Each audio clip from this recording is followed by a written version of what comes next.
Hey guys, it's Adrian here, and I've been doing a hell of a lot of traveling since my last service, and I was just starting to think, you know, maybe it's time to start having a look at the Jimny and seeing if maybe it needs a bit of early maintenance or it needs a bit of extra care.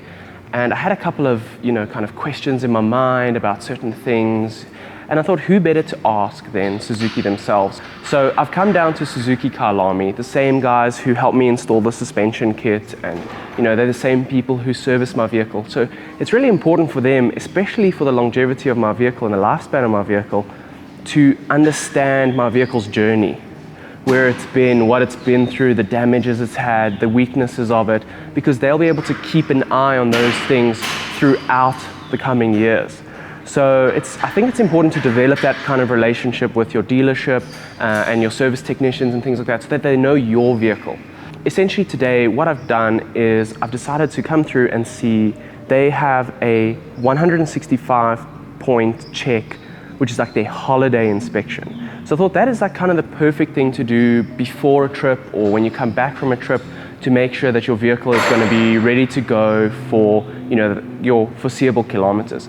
So I think that's going to be a really interesting kind of thing. I know that there's a couple of little kind of standout points where I know I've had a bit of low coolant, and I really want to look underneath the vehicle. It's great that they've got these amazing hydraulic jacks to be able to lift up the vehicle and look underneath and see any damage off-road. Now, especially since I had my accident recently, and I don't know what's actually happening underneath there, so it's going to be really nice to lift it up and have a look and see what's actually going on under there, and see if there's any additional damage that maybe I didn't see more superficially.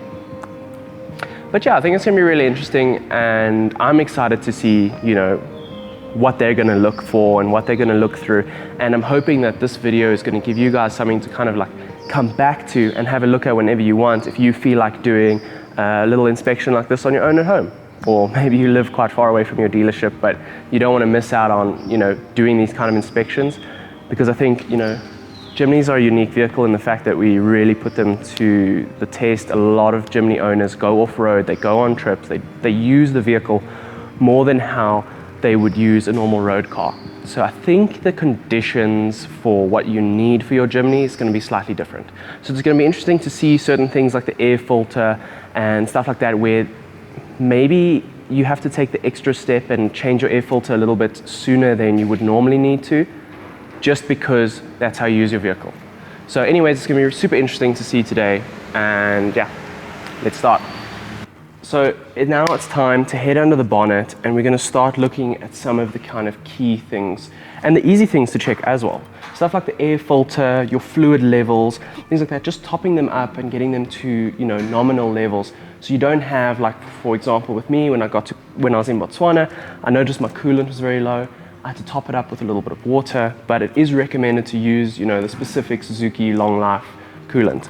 Checking your battery, making sure there's no voltage drop. The car's been going for a year now, the battery should be fine, but we put our vehicles through a lot more stress than what the everyday driver does. So it's good to just check these things. So Basil's going to check, make sure that there's no voltage drop on the battery and that everything's good. We're going to double check the air filter, make sure it's good. I mean, I've been through some really dusty areas, so I definitely want to check that. And while you're here, you might as well look for cracks and leaks on your pipes and things like that, just to make sure that everything is good.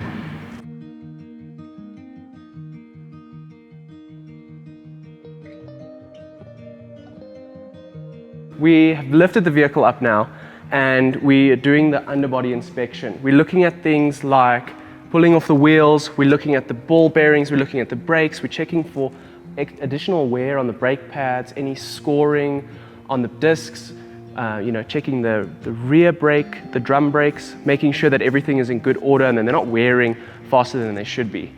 Things like the suspension, checking for leaks, checking for anything like that, tightening up all the bolts, making sure everything's to spec.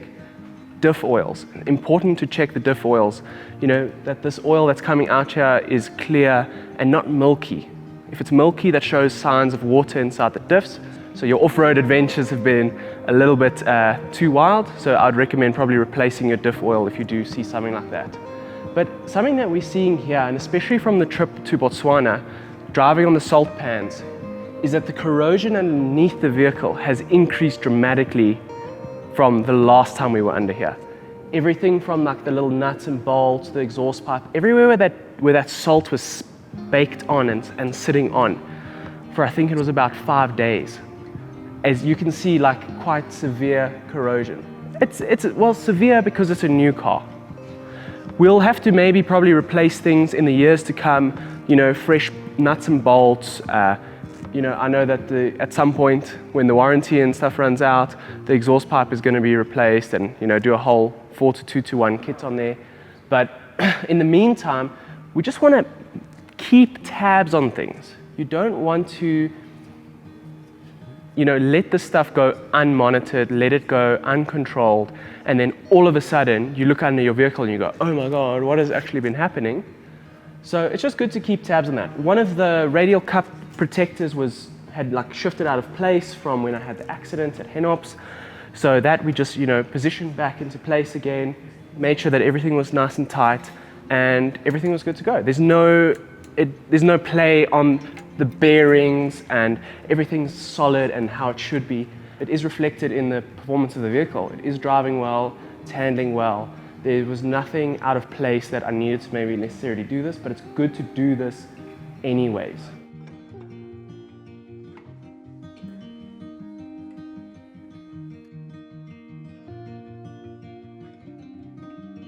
Now we're done with underbonnet, we're done with underbody. We are now going to be going through and just checking things like the lights, make sure the indicators and everything is working. You know, little things where, you know, in your daily drive, you might not notice them. You're inside your car, nobody's telling you, you know, that your rear left flicker might not be working, but the policeman will tell you, and that'll come with a little fine.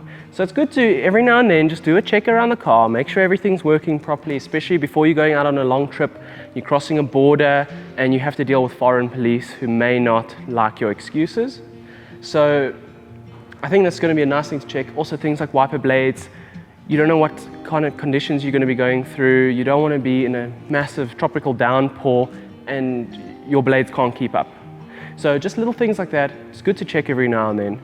I mean, yes, my car's only a year old, so chances are probably everything's going to be fine, but your car may be 4 years old or 3 years old or whatever, and you may have just, you know, things slip your mind. Life gets busy.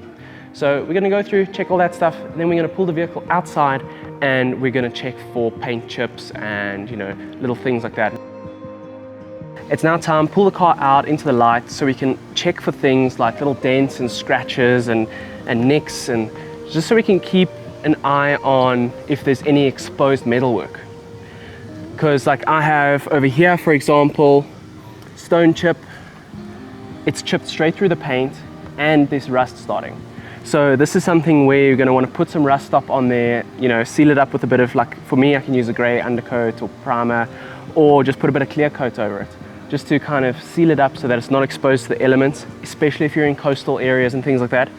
This little chip, it's going to start to bubble underneath here as it starts to rust underneath your paint, and if it gets bad enough you can start developing holes and stuff in your roof. We're not talking now, we're talking 10, 15 years time. These vehicles are reliable vehicles, and if you buy it now it could be with you or your family for the next 15, 20 years, like a lot of the SJs and previous Jimnys have been. So it is something you want to think about with this car, because might not be replace every 2 or 3 years kind of vehicle. This might be a vehicle that you'd keep as a toy, or you're buying as your last vehicle for some people. For a lot of people, you want to keep this vehicle in good condition. So you want to look out for these things. You want to be aware of these things. I've got a scratch on my fuel flap, but it's not all the way through to the paint. But I'm aware of it. I've got a new one over there, and from the accident the other day, I've got the little dents in the roof. Some of those have gone through the paint. So it's just good to know and be aware of those little things. So now it's up to me to take responsibility to seal these up. But you know, they'll obviously check just to know what the kind of condition of the paint is, and to keep tabs on the corrosion. I have been pretty lucky, considering all of the adventuring and stuff that I do and all the trails that I go on, that I've only had like one major mishap. Otherwise, the body panels are pretty good, they're in good condition. There's obviously bush rash. You can't escape bush rash. I don't have any sort of paint protection on here, ceramic coating, or obviously no wrap or anything. This is straight from the factory, so it's gonna get some abuse over the years. Would I do something like that? I'd consider wrapping my vehicle. I think it's a nice alternative to, you know, protecting your car, and then you've still got all that fresh paint underneath if you do decide to sell your vehicle.